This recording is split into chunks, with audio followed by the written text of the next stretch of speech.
So ఇది most important update, ఈరోజు వచ్చిన అప్డేట్.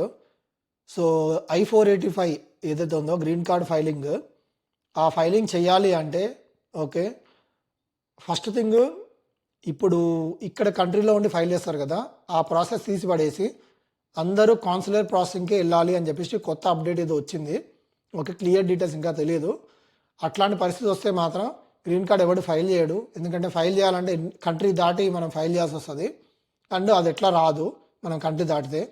సో ఇది ఒక బిగ్గెస్ట్ వర్స్ట్ అప్డేటు. ఓకే, దీనివల్ల గ్రీన్ కార్డ్స్ డేట్స్ ఏవో మూవ్ అయినాయి అని హ్యాపీగా ఫీల్ అయ్యేటోళ్ళకి ఇది ఒక పెద్ద big blow. And green card dates రాని వాళ్ళకి ఇన్ని రోజులు అరే వేరే వాళ్ళ గ్రీన్ కార్డ్స్ వస్తున్నాయని ఫీల్ అయ్యేటోళ్ళకి ఇది గుడ్ న్యూస్, ఎందుకంటే ఎవరికి రావు ఇప్పుడు. సో గ్రీన్ కార్డ్స్ ఫైల్ చేసే వాళ్ళకి కూడా అసలు ఈ పర్సన్కి గ్రీన్ కార్డ్ ఎందుకు, ఈ ఎంప్లాయర్ దగ్గర నీ జాబ్ చేయడానికి ఆ పర్సన్ H1లో ఉంటే సరిపోతుంది కదా, ఆల్రెడీ చేస్తున్నాడు కదా, why do you want apply for green card అని కొత్త క్వశ్చన్ వస్తుందంట. సో ఈ రెండు సిచ్యువేషన్స్ వల్ల ఇంకా ఇండియన్స్ గ్రీన్ కార్డ్స్ అనేది మర్చిపోవాలి, అది జరగదు, అది ఎప్పటికీ జరగదు, ఇంక అంత బిస్కెట్ అయిపోయినట్టే పరిస్థితి.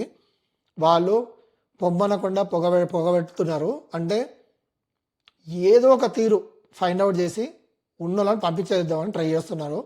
సో ఇది పరిస్థితి, అయిపోయింది అమెరికా పరిస్థితి, స్కోప్ కంప్లీట్గా పోయినట్టే. ఇక్కడికించి I-485 అడ్జుడికేషన్ చేయనీయకపోతే కంట్రీలో నుండి ఇక వీటికి వచ్చి వేస్ట్.